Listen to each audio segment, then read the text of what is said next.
دہشت گرد کون ہیں، کہاں سے آتے ہیں اور کون ان کی تربیت کرتا ہے؟ بلکہ معصوم اور سادہ انسانوں کو دہشت گرد اور درندہ صفت بنانے والے لوگ کون ہیں اور اس کے پیچھے کیا محرکات ہیں؟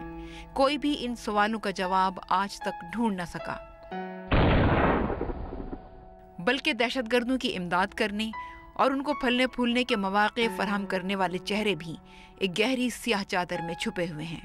ہمارا ایک بیٹا تھا، انہوں نے ٹی وی لگایا تھا، مجھے بول دیا کہ یار یہ تو امجد کا گاڑی ہے، یہ لین پہ آ گیا، تو میں نے کہا کہ چلو ہو گیا ہوگا۔ تو اب جب باہر گئے تو لوگ اکٹھے ہوئے کہ آپ کا بیٹا جو ہے نا دھماکے میں شہید ہو گیا، اسپتال میں سیدھا لے گیا، وہاں سے ان کا جو ہے نا ہم وہاں نہیں پہنچے۔ یہ ایک ماں کی بددعا ہے، یہ امجد کی ماں کی بددعا ہے کہ خدا ان ظالموں کو نیست و نابود کر دے جو غریبوں پر ستم ڈھاتے ہیں۔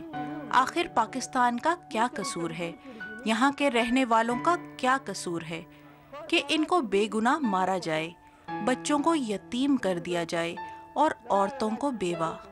کسی ماں کی آہ تو آخر رنگ لائے گی، کسی ماں کی بددعا تو آسمان تک پہنچے گی، اور وہ ماں میں ہوں، میرے معصوم اور بے گناہ امجد کی ماں۔ چوٹ لگ رہا تھا، دل پر لگا تھا، اس کی وجہ سے وہ شہید ہوا۔ اس کا گاڑی بھی بہت خراب ہوا تھا، موٹر سائیکل۔ میں تو اسکول میں تھا، لیکن میرا بھائی بات کر رہا ہے کہ میں نے جب ٹی وی موٹر سائیکل لے گا بس میں چلا گیا، یہ تو ہمارا موٹر سائیکل ہے۔ جب یہ اسپتال گیا تو ادھر بس شہید ہوا تھا، اسپتال میں پڑا تھا، بس انہوں نے ایمبولینس میں رکھا، ادھر گھر پر لایا۔ ہاں پیسے نہیں ملیں، موبائل ملیں دو، 30,000 روپے جمع تھا، وہ پیسے بھی نہیں ملیں تو موبائل ملیں دو، شناختی کارڈ 100 روپے وہ ملا تو پیسے اور نہیں ملے، نکال دی کس نے۔ جب خدا کی عدالت میں یہ دہشت گرد جائیں گے تو پھر جواب دیں گے، ان کو پتہ ہوگا کہ ایک مسلمان کی موت پورے انسانیت کی موت ہے، ایک کلمہ گو کی موت، پھر تو وہی دنیا میں پتہ لگے گا۔ امجد خان پیشے کے لحاظ سے قصاب تھا جس کی ٹاؤن میں دکان تھی۔ وہ موٹر سائیکل پر سوار ہو کر پشاور کے ایک علاقے تہکال کی طرف جا رہا تھا کہ راستے میں بم دھماکے کا نشانہ بن گیا۔ 36 سالہ امجد خان 2 بیٹیوں اور ایک 4 ماہ کے نومولود بیٹے کا والد تھا۔ 6 بھائیوں میں بڑا تھا اور ایک بھائی کے ساتھ مل کر دکان چلاتا تھا جس سے پورے گھر کا خرچ چلتا تھا۔ پشاور میں جمرود روڈ پر ایک گاڑی میں بارود موجود تھا۔ امریکی قونصل خانے کی گاڑیاں پہنچتے ہی دھماکہ ہو گیا، جائے وقوع پر 2.5 فٹ گڑھا پڑ گیا، تاہم امریکی اہلکار محفوظ رہے۔ 20 مئی سن 2011 کی یہ شام کسی کے گھر کا سورج بھی ہمیشہ کے لیے غروب کر گئی۔ اپنی زندگی میں کبھی کسی کو کوئی تکلیف نہ دی، ہمیشہ پیار محبت سے رہا، اپنے بہن بھائیوں، باپ ماں بیوی اور بچوں کا خیال رکھنے والا۔ ابھی امجد کا بیٹا بہت چھوٹا ہے، کل وہ بڑا ہوگا تو پوچھے گا کہ آخر اس کے باپ کو کس نے اور کیوں مارا، تو میں کیا جواب دوں گی؟ کیونکہ مارنے والا کوئی اب تک سامنے آتا تو میں کچھ کہتی۔ اس سے ہمارے بہت امیدیں تھی، بہت زیادہ خوابیں تھی۔ دہشت گردوں نے ہمارے گھر کو اجاڑ لیا، خدا ان کو بھی اجاڑے۔ بے گناہ لوگوں کو یہ قتل کرتے ہیں، پیسوں کی خاطر یہ ہر کام کرتے ہیں۔ اس وقت یہ تو بیچارہ ہم نے مجبور کیا کہ شادی کرو، ورنہ وہ تو اس طرح آدمی تھا، بزرگ آدمی تھا، تبلیغی آدمی تھا، سمجھ گئے جی، اس کا کوئی پریشانی نہیں تھا۔ ہم نے زور سے ان کے ایک بھائی دوسرا بھی تھا، اس کے لیے بھی شادی کی، اور یہ بھی دونوں اکٹھے ہم نے شادی کی۔ نہیں بالکل نہیں، میں کبھی کسی سے نہیں لڑتی، کیونکہ ابو منع کرتے تھے کہ اچھے بچے شرارتیں نہیں کرتے، اپنے چھوٹے بہن بھائیوں سے پیار کرتے ہیں۔ چاکلیٹ، مونگ پھلی، ہر چیز لاتے تھے، بادام بھی، پستہ بھی، بس کہنے کی دیر ہوتی تھی اور ابو لے آتے تھے۔ بس یہ تو ہماری جنگ نہیں تھی نا، یہ تو پرائی جنگ تھی، ہم نے اپنے گھر میں لائے ہیں۔ بس اس کا واحد راستہ ہے مذاکرات سے یہ سب مسائل حل ہوں گے۔ ہماری شناخت کمزور ہو گئی ہے باہر ملکوں میں، یہاں کی بہت خراب حالت ہے، معیشت تباہ ہو گئی ہے، لوگ بھوکے مر رہے ہیں۔ یہ تو پہلے تو آج سے 10 سال پہلے یہ تو حالت نہیں تھی جو آج کل ہے۔ اپنی بیٹیوں کو اعلیٰ تعلیم دلانے کی ایک خواہش امجد خان کے ساتھ ہی دفن ہو گئی، مگر یہ آنے والا وقت بتائے گا کہ آیا متاثرین کے لیے ان کی اس خواہش کو پوری کرنا ممکن بھی ہے یا نہیں۔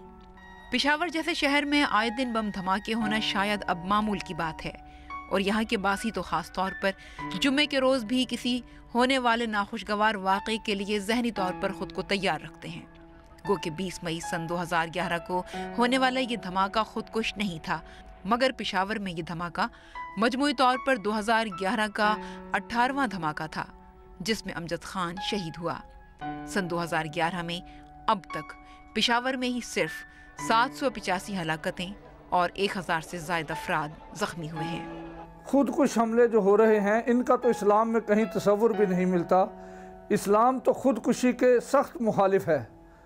خودکشی کو اسلام نے حرام کی موت قرار دیا ہے، اور یہاں پر خودکش حملے، خودکش بمبار پیدا کر کے انہیں یہ تعلیم دی جا رہی ہے کہ تم یہ خودکش حملہ کرنے کے بعد سیدھے جنت میں جاؤ گے، حوریں تمہارا انتظار کر رہی ہیں۔ حالانکہ میں پہلے عرض کر چکا ہوں کہ اسلام میں تو خودکش حملوں کا تصور ہی نہیں ہے، بلکہ اسلام تو واضح طور پر یہ بیان کرتا ہے کہ اگر تم نے دنیا کے اندر رہنا ہے تو اپنی زندگی کو اہمیت دو۔ اسلام نے تو انسان کو معاشرے سے بھی کٹنے سے روکا ہے، اپنی جان کے جانے سے تو ایک طرف رہا، اپنی جان کی حفاظت کرنا اسلام نے انسان پر جو ہے وہ فرض کیا ہے۔ ہر مسلمان پر فرض ہے کہ وہ اپنی جان کی حفاظت کرے۔ دادا سے چلو دھماکہ سے بل ضلع مڑی لتلم۔ مجھے تو وہ دن بھی یاد ہے کہ جب منا سا امجد خان میری گود میں ہوتا تھا اور وہ ہمک ہمک کر اپنے باپ کی طرف جاتا تو ہم سب کو بہت پیار آتا۔ آج ہم امجد کے اس چھوٹے سے بیٹے کو دیکھتے ہیں تو کہتے ہیں کہ اسے کیا پتا کہ وہ اس کم عمری میں باپ کی شفقت سے محروم ہو گیا ہے، وہ یتیم ہو گیا ہے۔ بس دہشت گردی ہے، لوگوں کے دل میں خوف ہے نا کہ ہم کہیں جب باہر نہیں نکلتے تو دھماکہ نہ ہو جائے یا تباہ نہ ہو جائے، مر نہ جائے، اسی وجہ سے نہیں۔ میری خواہش ہے کہ آج سے 10 سال پہلے کی جو ہماری پاکستان تھی، وہ میری خواہش ہے کہ آج بھی 10 سال پہلے والی پاکستان بنے۔ یہ ہر سے جو ہے نا پہلے جو ہے نا اس کا فرسٹ کلاس کاروبار تھا، ابھی جو ہے نا ذرا ڈاؤن ہو گیا کاروبار۔ پہلے ابھی بھائی کے ساتھ ادھر دکان میں صرف بیٹھتا تھا اور یہ کام وغیرہ کراتے تھا، تو اس کا یہ سارا سمجھداری اس کا ہے۔ ہاں اشنا پرست آدمی تھا، بہت دوست تھے اس کے، میں کیا آپ کو بتا دوں، اتنا جنازہ تھا کہ کوئی انتہا نہیں تھا۔ اگر ادھر پیکچر یہ نکالے تھے جنازے کا تو آپ سمجھتے کہ یہ کس طرح کتنا لوگ اکٹھے ہوئے، کتنا ہجوم آیا۔ میں تو کہتا ہوں خدا ان کو غر کو تباہ کرے۔ بہت بچوں کو انہوں نے یتیم کیا ہے، بہت کو انہوں نے بیوہ کیا ہے، بہت ماں باپ کو انہوں نے غر کو تباہ کیا ہے۔ بیٹا بہت مشکل سے بڑھتا ہے، جب بڑھتا ہے ان ظالموں کے ہاتھوں سے شہید ہوتا ہے۔ یہ کب تک ہوگا؟ عالمی ذرائع ابلاغ پر نظر ڈالیں تو پتہ چلتا ہے کہ 19 نومبر سن 1996 میں اسلام آباد میں مصری سفارت خانے پر خودکش دھماکے میں 8 افراد ہلاک اور 60 سے زائد زخمی ہوئے تھے، اور غالباً اسے پہلا خودکش دھماکہ کہا گیا۔ سن 2002 میں 8 مئی کو کراچی میں ایک مقامی ہوٹل پر خودکش دھماکے میں 15 افراد ہلاک اور 34 افراد زخمی ہوئے۔ سن 2003 میں 2 خودکش دھماکوں میں 69 ہلاکتیں اور 103 افراد زخمی ہوئے۔ سن 2004 میں 7 خودکش دھماکوں میں 89 ہلاکتیں اور 321 افراد زخمی ہوئے۔ سن 2005 میں 4 خودکش دھماکوں میں 84 ہلاکتیں اور 219 افراد زخمی ہوئے۔ سن 2006 میں 7 خودکش دھماکوں میں 161 ہلاکتیں اور 352 افراد زخمی ہوئے۔